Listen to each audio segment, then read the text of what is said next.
24 minutos pasaron de las 9 de la mañana de este jueves en el que recibimos a nuestro rockstar también. También es rockstar, de la claro sociología. Sí, viene claro que Fran. sí. Está Fran. ¿Cómo estás? Buenos días. Bienvenido. Buenos días a ustedes. ¿Cómo le Muchas va, gracias nuestro por invitarme sociólogo nuevamente de cabecera a este ilustre espacio de la ciudad? Escuchaba el tema de fondo que elegí yo para la cortina. Qué lindo sería cambiarlo. Sí, este año, ¿no? Porque Ok. la letra, muy influenciado por una coyuntura histórica particular, Sí. que estaría bueno que refleje otro mensaje para otro momento, ¿no? ¿Tenés alguno? No, todavía ¿En no, mente? estoy pensándolo, Bien. todavía no, pero estaba Bueno. pensando en eso recién, ¿no? Bien. Esto de que tenemos que darle la vuelta frente a un Sí. presente no tan idílico, sería bueno poder avanzar un poco más en algún momento. Bien. Que no sea desalambrar, no, por el momento esas cosas no. Podría ser Podría igual, ser. no estaría mal. Me gustaría vivir ese contexto histórico. Yo no lo viví y me gustaría ver qué se siente. No funcionó, ya No, sabés no, el no, final, no, con no. el diario del lunes sabés que... Pero bueno, no tengo ese. Tengo presentes que no llegaron a eso, mucho más esperanzadores que este, pero no eso. Sí lo vi a Biglietti en la contracumbre de las Américas en el año 2005. Yo no entendía demasiado qué hacía ahí. Recién empezaba a estudiar en la facultad, vinieron unos trocos, me dijeron, che, ¿querés venir a la contracumbre de Mar del Plata? Que tenemos Perfecto. un tren. Bueno, dale, vamos. Así que salimos ahí en un tren, me acuerdo. Lo escuché a Chávez, ¿no? Un discurso como de 2 Histórico, horas. O sea, y media. participaste de un evento histórico. Un porque- evento totalmente histórico. Yo no sé si tomaba dimensión de lo que estaba significando para el contexto latinoamericano en ese momento, pero sí, estuve ahí en estos trenes que fue una gran experiencia. Y Biglietti Por vino supuesto. con su hit, dijo, este es el momento. Estaba el Diego, fue una cosa que yo Tremendo, no podía creer. el alca al carajo. El al Claro, carajo. al carajo. Y decía, huele a azufre, decía Chávez. Qué bueno, el comandante, un fenómeno hablando. Ahí, en relación a la contracumbre, ¿no? Pensaba un poco hoy, para venir al programa, tomar ahí alguna, o ponernos a hablar un poco de geopolítica, ¿no? Ya que Marcos abrió levemente la puerta la última vez que vine, ahora dije la meto por la puerta grande Claro. al tema. Es un tema que me apasiona, porque digamos que de las realidades geopolíticas de contextos particulares se deriva lo que luego van a ser las vidas cotidianas de nosotros, ¿no? Tal Digo, cual. el desalambrar es muy propio de un contexto histórico particular, la Revolución Cubana, ¿no? El contexto de la Guerra Fría que permitía determinados tipos de discursos que hoy están totalmente clausurados, porque la realidad geopolítica impone las realidades, ¿no? Claro. El mundo en el que estamos viviendo es un mundo terriblemente conflictivo y podemos tranquilamente salir de Argentina, que vamos a ver replicadas situaciones de enorme conflictividad en diversas regiones del mundo, siendo que muchas de estas regiones están mucho peor que nosotros en este momento, ¿no? Y me parecía interesante venir a conversar un poco acá de por qué está pasando esto. La verdad que no sé si han hablado con alguien en el programa este año sobre este tema, no. pero bueno, estamos viviendo un contexto de incremento del guerrerismo en el mundo, ¿no? De intensificación y multiplicación de escenarios bélicos, y es interesante pensar a cuenta de qué viene todo esto, ¿no? Particularmente, bueno, esta guerra entre Rusia y Ucrania que ya cumplió 1000 días, el otro día Sí. se cumplieron los 1000 días de la guerra, no pareciera estar por terminar rápidamente. Donald Trump dijo que él quiere terminar con ese conflicto, pero a su vez el gobierno saliente de Biden multiplica o incrementa digamos, escenarios de conflictividad, al mandar más armas a Ucrania, digamos, permitir hacerles cosas que antes no les permitían La hacer. utilización de misiles, Sí, por ejemplo. hay un conflicto muy grande en China en relación a Taiwán, sigue el conflicto de Israel, aunque ahora llegaron a un alto al fuego con el Líbano, porque dicen con Hezbolá, pero en realidad ellos están bombardeando y operando militarmente adentro del territorio libanés todos los días. Claro. Hay un conflicto muy grande en Yemen, o sea, hay muchas guerras en este momento. Y digamos, el panorama no pareciera, no permitiría vislumbrar un escenario de mayor pacificación en el corto plazo, ¿no? Claro, el Papa Francisco dice, estamos viviendo la Tercera Guerra Mundial.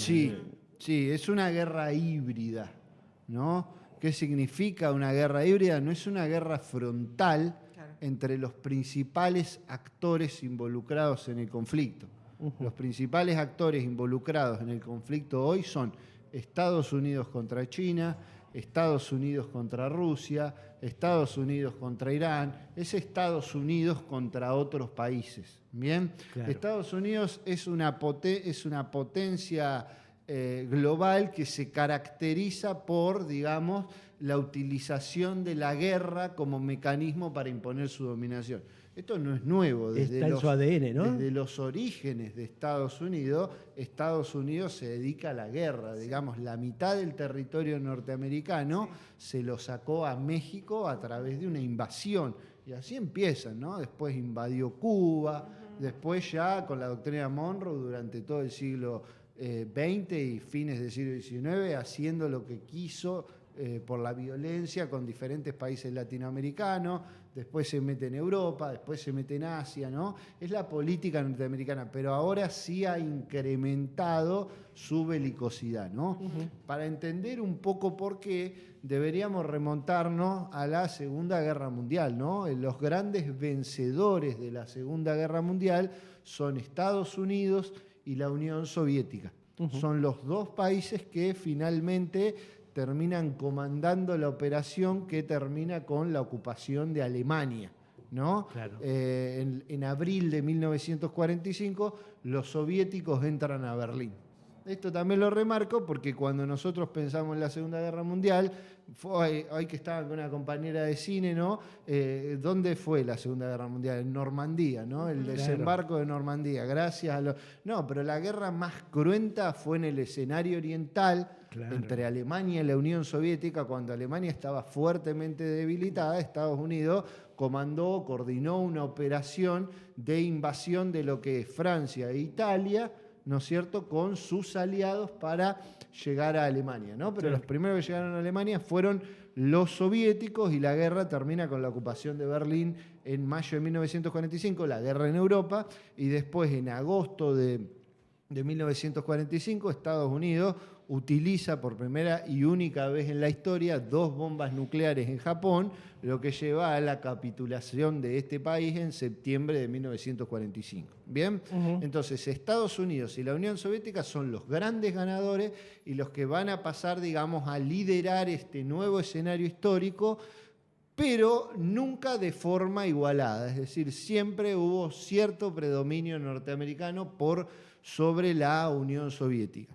En este contexto, hay algunas instituciones que forman parte de nuestra vida cotidiana, se empiezan a formar, ¿no? La ONU se forma en octubre de 1945, al mes siguiente de haber terminado la guerra, con la intención de crear un espacio en donde se puedan, digamos, dialogar y debatir las problemáticas de los diferentes países e intereses para evitar los escenarios de guerra, ¿no? El Banco Mundial se funda un poco antes de terminar la Segunda Guerra Mundial, en julio de 1944. El Fondo Monetario Internacional se funda en diciembre de 1945. En julio de 1944 también se da el acuerdo de Bretton Woods, que es un nuevo acuerdo financiero internacional que va a poner al dólar como la divisa de intercambio en las transacciones internacionales. Bien, por último, en 1949 se funda la Organización del Tratado del Atlántico Norte, que va a ser una organización, una alianza militar y defensiva de Estados Unidos con todos sus socios de Europa Occidental. Claro. En contraposición a esto, la Unión Soviética funda otra alianza militar que va a ser el Pacto de Varsovia, que va a aliar a la Unión Soviética con países de Asia Central y de Europa del Este como mecanismo defensivo al avance de la OTAN. Bien, en paralelo a esto, en el año 1949 se da la Revolución China. En China, ¿no es cierto?, una parte muy importante de China estuvo ocupada por Japón durante la Segunda Guerra Mundial, aparecen dos fuerzas nacionalistas que en realidad vienen luchando desde bastante antes, y una logra hegemonizar la independencia china, que va a ser la facción comunista liderada por Mao Zedong, que va a llevar a la Revolución China de 1949. Otra facción que era apoyada por Occidente, que es la de Chiang Kai-shek, bien, que era un político nacionalista, conservador, capitalista chino, es derrotada por Mao. Bien, eran dos fuerzas independentistas, pero gana la de Mao, y Chiang Kai-shek se exilia a Taiwán. Y Taiwán se separa de China. O sea, de facto se separa de China. Pasa a construirse como un reducto de las fuerzas capitalistas que participaban en la revolución y que quedaron por fuera. ¿Bien? Te interrumpo, Fernando. Sí. A lo mejor es una pavada. La creación del Estado israelí en el 48 no forma parte también de esta... Sí, podemos pensarlo, ¿no? Eso tiene que ver también con una política que vienen llevando adelante judíos, sectores del judaísmo desde fines del siglo XIX, que vienen planteando la necesidad de construir un territorio autónomo a donde pueda habitar la población judía. Obviamente los horrores del holocausto nazi le dan, digamos, una gran legitimidad al reclamo de los judíos, por lo que en el año 1948 se funda en el Protectorado Británico de Palestina el Estado de Israel, ¿no? Es decir, Palestina en ese momento era una colonia británica, Claro. ¿bien? Y los británicos dicen, sí, nosotros les damos acá Les este cedimos pedacito, este- acá vengan ustedes. El tema es que no eran los palestinos los que estaban cediendo el espacio, sino que eran sus colonizadores que decían, sí, vayan ahí, un territorio lleno de palestinos ya en ese momento, porque además gran parte de las mejores tierras del territorio de palestino estaban en Israel, y bueno, y ahí van a parar judíos que comienzan a exiliarse a Israel, ¿no? Que era una nación que no tenía territorio, digamos. Era una nación que no tenía territorio. En el territorio de Palestina siempre hubo un porcentaje importante de población judía, ¿no? Pero ahora pasa a ser como su territorio políticamente autodeterminado, digamos, estrictamente apoyado por las potencias occidentales, Gran Bretaña y Estados Unidos, y después cada vez más Estados Unidos, ¿no? Entonces Israel termina constituyéndose como un enclave de los intereses norteamericanos en el Medio Oriente, ¿no? Ahí hay como un doble juego de dos intereses, ¿no? Por un lado, el pueblo israelí que tiene su tierra y recibe el apoyo de los norteamericanos, porque los norteamericanos tienen intenciones o intereses de tener esa cuña metida en el Medio Oriente, ¿no? Y entonces estamos en este nuevo mapa global que se va, digamos, como a caracterizar por lo que se llamó una guerra fría, porque Estados Unidos mostró al mundo, en realidad muchos analistas o especialistas interpretan que el bombardeo nuclear de Hiroshima y Nagasaki, más que forzar a la capitulación de Japón, que ya estaba prácticamente destruido, persiguió el objetivo de demostrarle a la Unión Soviética lo que tenían los norteamericanos, porque sabían que cuando terminaba la Segunda Guerra Mundial los que seguían eran los soviéticos, ¿no? Lo que pasa es que los soviéticos muy rápidamente desarrollaron su propia bomba nuclear, también se la muestran a los norteamericanos. Ahí empieza esta carrera armamentística nuclear, en la cual obviamente ninguno de los dos países se va a animar a atacar frontalmente al otro, porque las consecuencias, gane o pierda, van a ser nefastas para cualquiera de los dos. Entonces tenemos un periodo histórico que va hasta la disolución de la Unión Soviética en 1991, caracterizado por guerras indirectas entre las dos potencias. Las más famosas son Corea, Vietnam y Afganistán, ¿bien? Guerras indirectas entre las dos potencias, pero nunca una guerra abiertamente frontal entre sí. Bien, y por otro lado, no existe una hegemonía absoluta de ningún país.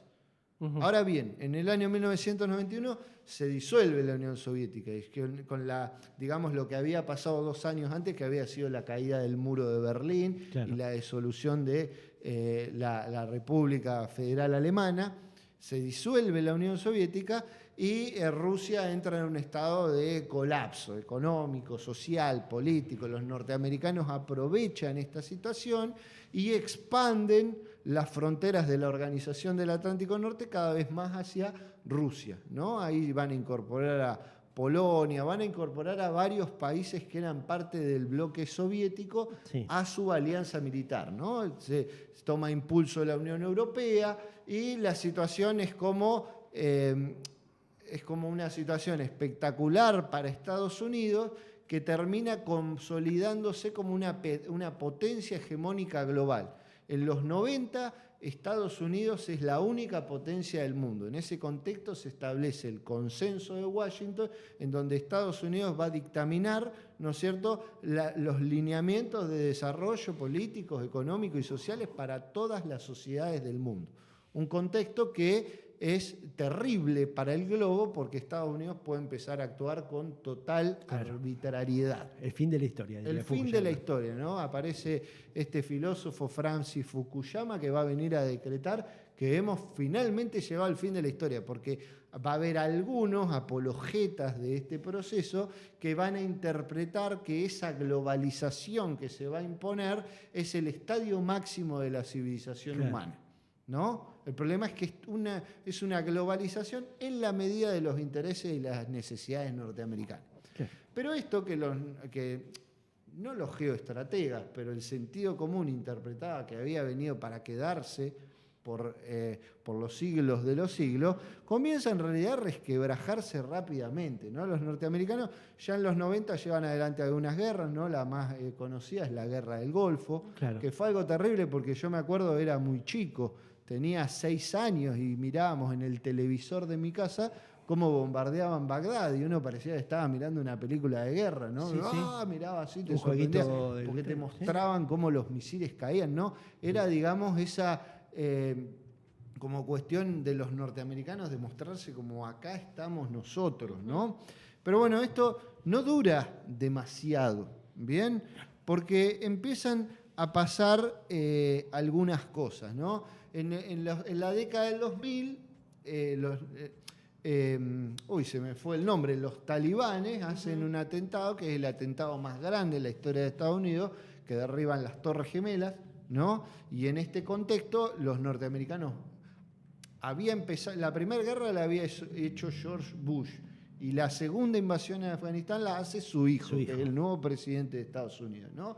Y invaden Irak, invaden Afganistán, pero se meten en pantanos, porque si bien obviamente destruyen a esos países, nunca logran imponer su dominación de manera segura, ¿no? De hecho, se terminan retirando de ambos países, ¿no? Entonces estamos en este contexto en el que Estados Unidos está mostrando como su lado más violento, ¿no? Hay un sociólogo clásico que es Max Weber, que plantea que la dominación es efectiva cuando no es necesario que muestre su dimensión coercitiva. Si para mandarnos tienen que estar policías todo el tiempo ahí pegándonos, caminá derecho, bla, bla, bla, todo el tiempo, esa dominación en realidad está endeble porque vos lo que tenés es una sociedad fuertemente resentida respecto a esa dinámica que está asumiendo la sociedad. La dominación funciona mucho mejor cuando no es necesario estar utilizando la violencia para obligar a la gente a que haga lo que uno quiere, ¿no? Entonces Estados Unidos empieza a mostrar esto. Y en ese contexto es que se da el no al ALCA, ¿no? Y que Chávez le puede decir lo que se le canta a Bush, porque Estados Unidos ha sido fuertemente deslegitimado a nivel internacional por la utilización indiscriminada de la violencia, ¿no? Entonces, también nosotros venimos en América Latina de un contexto nefasto durante la década de los 90, de reformas neoliberales acoplándose a las voluntades de Washington y subordinándonos a todos estos organismos que nombraba al principio, ¿no? Que lo que demostraron fue que generaron efectos nefastos en las sociedades latinoamericanas, ¿no? Y entonces aparece como lo que se llama la primavera latinoamericana, y en este contexto es que se da el no al ALCA, en donde principalmente Brasil con Lula, Argentina con Kirchner y Venezuela con Hugo Chávez, llevan adelante una política de pretensión autonómica en América Latina, ¿no? Siendo que nosotros siempre fuimos concebidos por los norteamericanos como el patio trasero. Entonces, América Latina empieza como a separarse de la garra norteamericana, los norteamericanos están metidos en pantanos en el Medio Oriente y en paralelo a empiezan a pasar algunos procesos que también van a reconfigurar el mundo en el que estamos hoy, ¿no? China, que nadie la miraba todavía, claro, ya desde fines de la década del 70, con las reformas de Deng Xiaoping, que yo una vez vine acá a traer una columna sobre esto, bueno, empezó calladita la boca a tener tasas extraordinarias de crecimiento que no se advertían públicamente hasta bien entrados los 2000, pero en la década de los 2000 China ya es una potencia económica. Y los rusos también calladitos la boca, no con el desarrollo económico chino, pero sí comienzan a remilitarizarse. Claro. ¿Bien? Porque tuvieron que aceptar cualquier cosa luego de la disolución de la Unión Soviética, pero para sostener sus intereses y sus pretensiones territoriales, consideran que es necesario volver a ser una potencia militar contra la que no se puedan meter, ¿no? Y además aparece otro país que siempre fue el ejemplo máximo de la pobreza, el hambre y la desigualdad, que es la India, que también comienza a generar dinámicas económicas que lo van posicionando como una potencia económica. Claro. Cómo vive en el interior la gente en la India es otro tema, pero a nivel global pasan a ser una potencia que tiene otro peso comparado con otras grandes economías globales, ¿no? Entonces, en este contexto se forma en el año 2010 el BRICS, ¿no? Que es un bloque económico que en principio va a estar formado por Brasil, Rusia, India, China y Sudáfrica, ¿no? Bueno, entonces estamos en un nuevo contexto histórico, ¿no? De hecho, fíjense, ahora, el mes pasado, se da una cumbre en Kazán, Rusia, ¿no? De los BRICS, donde los países fundadores de los BRICS, que van a incorporar a nuevos países al bloque, excluyéndonos a nosotros por nuestra propia voluntad. Claro, porque casi formamos parte. Nos invitaron a formar parte de los BRICS. Sí, ¿no? Claro, pues justo agarró el cambio. Claro, sí, nos invitaron a formar parte de los BRICS y dijimos, no queremos estar, ¿no? Bueno, los BRICS van a informar que el 37% del Producto Bruto de la riqueza global generada se encuentra dentro de los BRICS y que adentro de los BRICS vive el 46% de la población mundial, ¿no? Claro. La mitad del mundo. Sí. Y en esta cumbre de Kazán van a, digamos, esgrimir un argumento que hasta ahora no lo hacían así abiertamente, ¿no? Que tiene que ver con que el desarrollo de los BRICS va en pos de la consolidación de un mundo multipolar. Exacto. Lo que implica ir contra el G7, ¿bien? Claro. Que es el grupo de Estados Unidos y sus amigos que comandó los destinos económicos del mundo desde fines de los 70 en el bloque occidental y luego de la disolución de la Unión Soviética de todo el mundo. Y por otro lado, y que Xi Jinping lo dice explícitamente, destruir el acuerdo de Bretton Woods. Porque dice, el acuerdo de Bretton Woods es un artificio financiero que impone la inevitabilidad, ¿no es cierto?, de la hegemonía norteamericana en las finanzas globales. Hay que destruirlo. Dijo recordemos, es el uso del dólar como moneda de intercambio internacional. Única moneda. Bien, entonces Estados Unidos empieza a perder claramente su liderazgo indiscutido. Ya lo empiezan a ver un poquito antes, ¿no? Y entonces ahí hay como dos momentos que me parece que podríamos destacar para pensar cómo Estados Unidos reacciona a esta rebelión de parte del mundo frente a su liderazgo indiscutido, que lo podemos pensar en dos etapas, ¿no? La primera, que es en la década del 2000 y los primeros años del 2010, es la etapa de las revoluciones de colores, ¿bien? Que por ahí lo han visto en las noticias, que se da, digamos, una rebelión popular en Egipto, en Georgia, ¿no? Aparecen rebeliones populares que se levantan contra gobiernos, entre comillas, dictatoriales, ¿no? Sí. Todas estas revoluciones fueron movimientos políticos organizados y financiados por los norteamericanos para deponer gobiernos que no les eran, digamos, funcionales a sus intereses. Todos los gobiernos que se voltearon durante la época de las revoluciones de colores, que fueron como 10 gobiernos, son casualmente todos gobiernos que, digamos, contrarían los intereses norteamericanos en sus respectivos territorios. Claro. Bien, porque después tenemos... Disfrazado de primavera árabe claro. y todo este tipo de cosas, ¿no? Exacto, porque después tenemos monarquías absolutas Saudita. en donde es legal la lapidación de mujeres que engañaron a sus esposos y no se dice nada, ¿no? Sí, pero sí, no pero se en puede. otros países no, son dictadores. Entonces empiezan a deponer gobiernos, ¿no? Es como esa primera estrategia de, entre comillas, baja intensidad para reconfigurar un panorama político que se está volviendo contra sus intereses. ¿Bien? Pero luego, antes que nada, en este contexto de las revoluciones de colores se da el Euromaidán en Ucrania en el año 2013, donde se va a deponer a un presidente que era prorruso. Claro. Bien, entonces en el año 2013 el Euromaidán, eso es muy importante, ¿no? Es una de las revoluciones de colores. Rápidamente, en el año 2014 comienza una guerra contra las poblaciones prorrusas del este ucraniano. Entonces, a partir del Euromaidán, Ucrania comienza una guerra civil entre una región del país proeuropea y una región del país prorrusa. ¿Bien?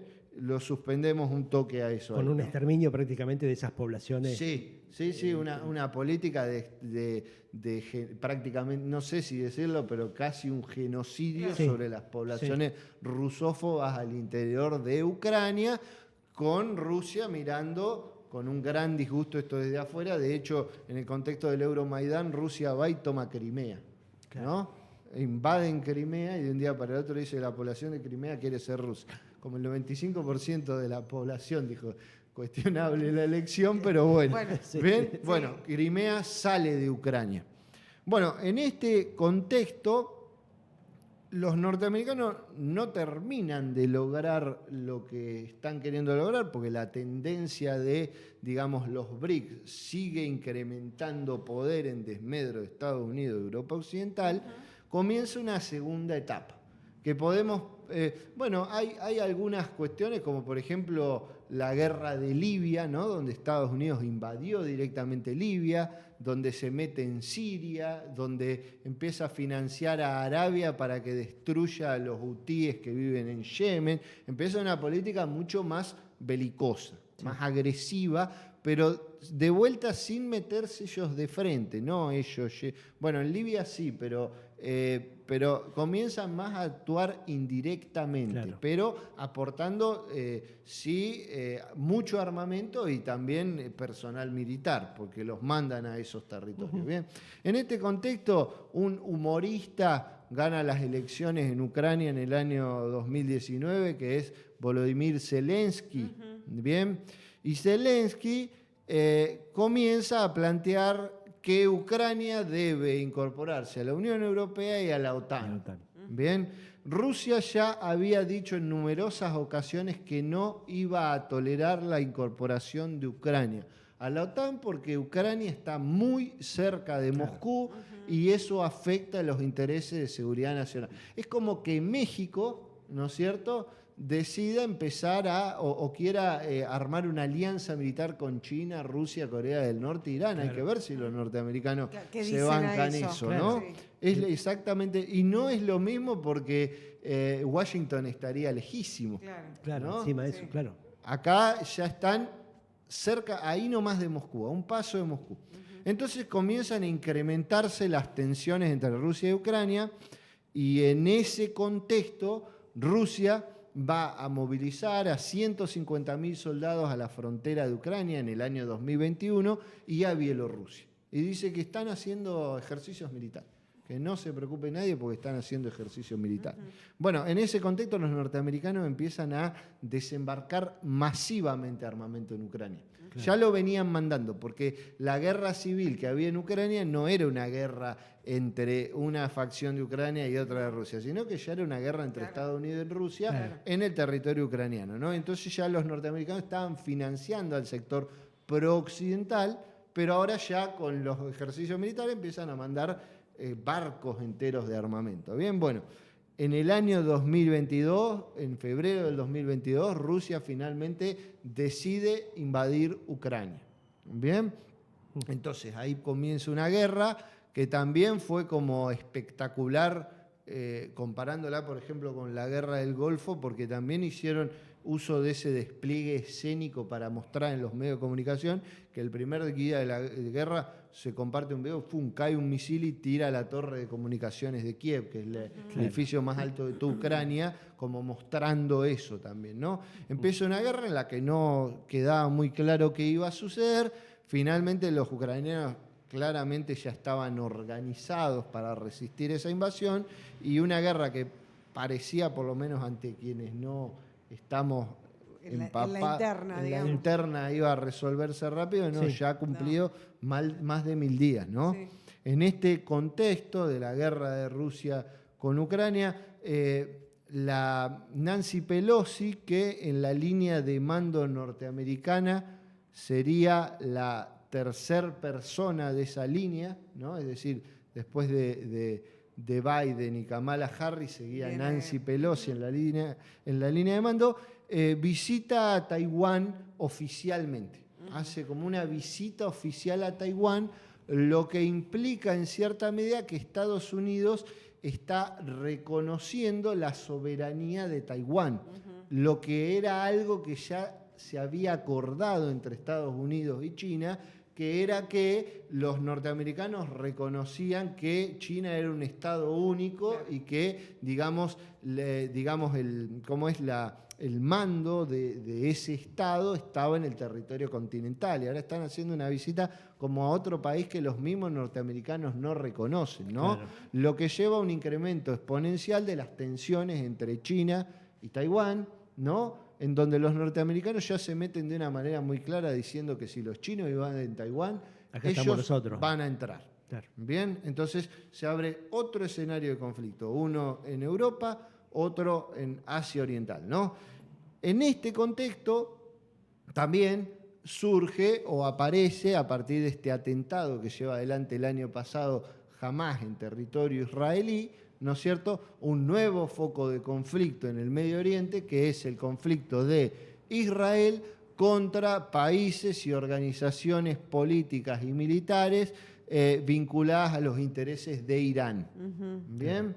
Entonces ahí aparece otro conflicto político del que lamentablemente los medios de comunicación de nuestro país han hablado poco, porque es horroroso. Y tendencioso, poco y tendencioso. Pero es horroroso lo que los israelíes hicieron en Gaza, es terrible. Basta buscar imágenes en Google. Gaza es una ciudad devastada por bombardeos donde han muerto miles y miles de civiles.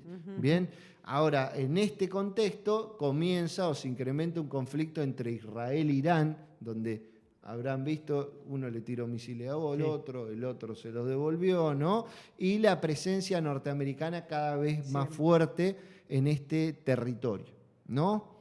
De rebote a todo esto, los hutíes, que son una organización política y militar de Yemen, que es un país que está al sur de Arabia Saudita y que ya estaba en guerra con Arabia, que siendo Arabia financiada por Estados Unidos, se meten en el conflicto de Israel y comienzan a tirar misiles desde Yemen hasta Israel y bloquean el Mar Rojo. Lo que es importante porque el Mar Rojo es el acceso al Canal de Suez, que es una de las vías navegables más importantes del mundo, ¿no? El Canal de Suez, el Canal de Panamá, claro. Bien, son de las vías navegables o esos lugares que permiten donde cortar caminos. Claro.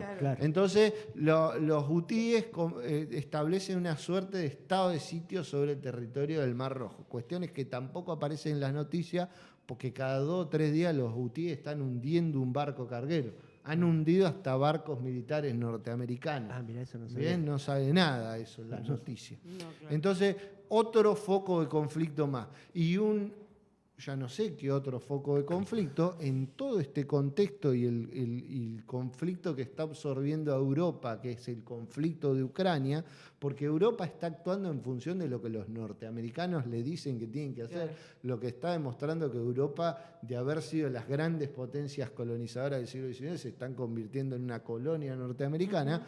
Algunos países africanos, ¿no es cierto?, apoyados por los intereses de los enemigos de los europeos y de los norteamericanos, comienzan políticas de autonomización, ¿no? Y en el año 2023, por ejemplo, se forma la Confederación del Sahel, en donde 3 países que habían sido ex colonias formales francesas, pero que en los hechos concretos seguían estando totalmente subordinados a Francia, arman una confederación económica, política y militar, en donde tienen por objetivo, ¿no es cierto?, autonomizarse de los intereses franceses en la región, ¿no? Entonces, que también ahí hay una guerra de baja intensidad entre grupos paramilitares financiados por los franceses y los norteamericanos que están luchando en esos territorios contra estos nuevos gobiernos que, digamos, quieren llevar adelante una política de autonomización, ¿no?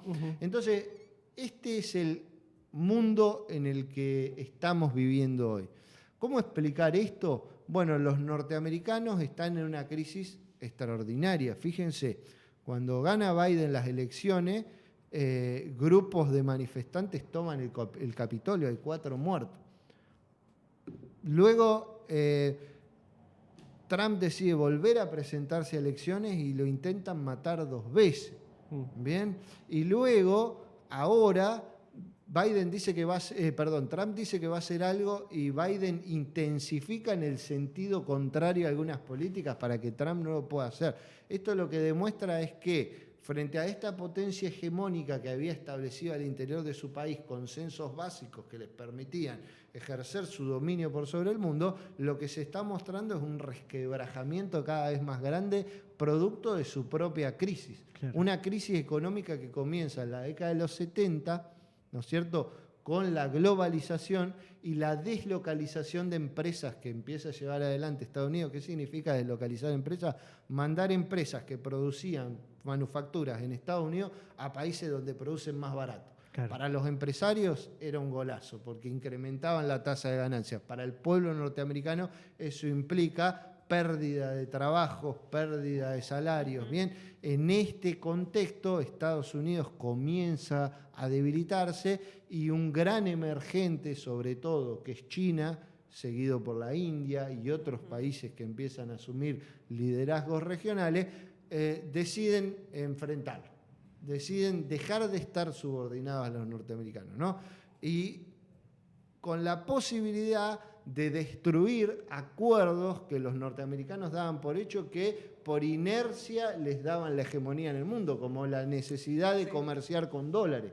Y estos tipos le dicen, no, ahora no lo vamos a hacer más. ¿No? Entonces están destruyendo la hegemonía norteamericana y como todo imperio, un imperio al fin y al cabo es un tigre de papel. En parte se sustenta por el poder económico y por el poder militar, pero en parte también por una legitimidad y acuerdos que ha construido que le permiten sostenerse sin tener que hacer nada. Claro. Todos estos países están diciendo, todos esos acuerdos los vamos a destruir. Claro. ¿Bien? ¿Y qué le queda a Estados Unidos en este contexto?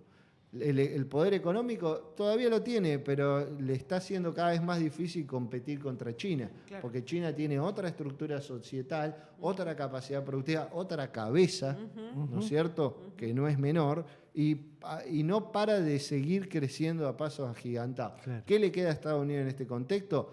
La violencia. Tienen el poder ejército más grande del mundo. Y lo que demuestran es que están dispuestos a utilizarlo. Claro. Y tantean hasta dónde. Porque esto de acá está casi por romperse este acuerdo tácito que se construye entre Estados Unidos y la Unión Soviética post Segunda Guerra Mundial, de que como los dos tenemos armas nucleares, de frente no nos vamos a ir, están al borde. ¿Bien? Y lo mismo en relación a China. China ha incrementado extraordinariamente la producción de misiles de largo alcance y de armas nucleares.